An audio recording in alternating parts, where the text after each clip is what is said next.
பணம் இருந்தா, அழகு இருந்தா, செல்வம் இருந்தா உங்களை நேசிப்பாங்க. எல்லாம் உங்களை விட்டு போச்சுன்னா அவங்களும் போயிடுவாங்க.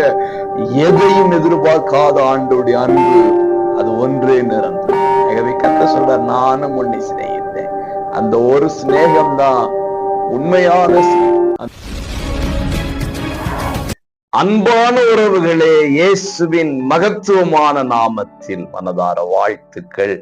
ஏசப்பா உங்களை ஆசீர்வதிப்பாருங்க.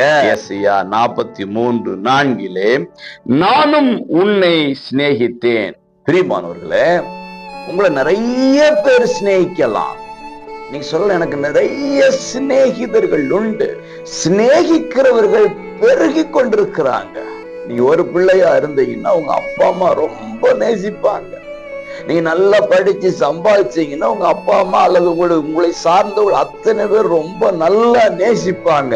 நீங்க நல்ல ஒரு அன்பான குணம், இரக்க குணம், தாழ்மை குணம், அப்படியே கிறிஸ்துவின் குணாதிசயத்தை பிரதிபலிச்சா நிறைய பேர் உங்களை சிநேகிப்பாங்க. ஆண்டவர் சொல்றார், நானும் உன்னை சிநேகித்தேன். அப்படின்னா என்ன அர்த்தம்னா, எல்லா சிநேகத்தையும் எல்லா அன்பையும் ஒரு பக்கம் வச்சிருங்க. இன்னொரு பக்கத்துல நானும் உன்னை சிநேகித்தேன்னு சொல்லுகிற ஆண்டவருடைய அன்பை இன்னொரு பக்கத்துல வச்சிருங்க. எது பெருசோ அதை நேசிங்க. எது உங்களுக்காக எல்லாமே செஞ்சுச்சோ அதை நேசிங்க. எதையும் எதிர்பார்க்காத ஆண்டவருடைய அன்பு அது ஒன்றே நிரந்தரம். ஆகவே கர்த்தர் சொல்றார், நானும் உன்னை சிநேகித்தேன். அந்த ஒரு சிநேகம் தான் உண்மையான சிநேகம். அந்த சிநேகத்தை கொண்ட ஆண்டவரை நேசிங்க.